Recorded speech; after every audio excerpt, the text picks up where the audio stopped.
जय Shri Ram 158th episode 17 जुलाई 1962 नैनीताल।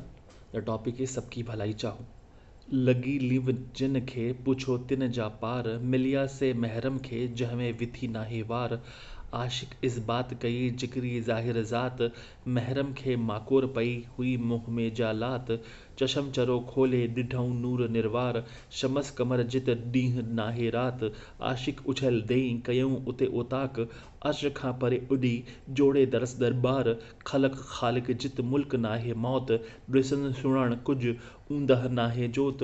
ऊहद बेहद जो कयऊं कोन को शुमार केशव कुदरत समझे को विरलो साध।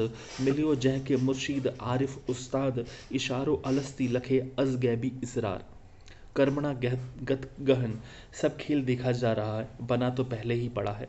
यदि तुम कहो कि स्वामी जी दुनिया में बहुत उथल पुथल है इसलिए मन की असली स्थिरता गुम हो जाती है, इसलिए थोड़ा सीधा होकर सोना चाहिए, शरीर को थोड़ा ढीला कर देना चाहिए, 15-20 मिनट बिल्कुल चुपचाप रहना चाहिए। देखोगे कि मन बहुत आराम में आ जाएगा, धीरजवान बनेगा, स्थिर हो जाएगा तथा उसे प्रतीत होगा कि ये जो सुख मिल रहे हैं वे हमारे कर्मों के फल हैं। दुख व सुख देने वाले सिर्फ निमित्त मात्र बनते हैं। जो सुख देवे उनका कृतज्ञ रहना चाहिए, जो दुख देवे उनके लिए परमात्मा से प्रार्थना करनी चाहिए कि हे प्रभु इन सज्जनों को सद्बुद्धि दो।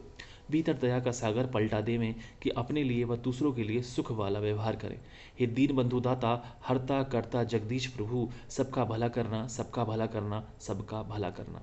सभी सृष्टियों को ऐसा जानने चाहिए जैसे साक्षी स्वरूप में स्वप्न की सृष्टि। इस बात को बिल्कुल नहीं भूलना चाहिए, यह सत्य का भी सत्य मानना चाहिए। हे प्रिय, जो स्वप्न की भांति मिथ्या ना हो तो फिर दुखदाई बने ही क्यों।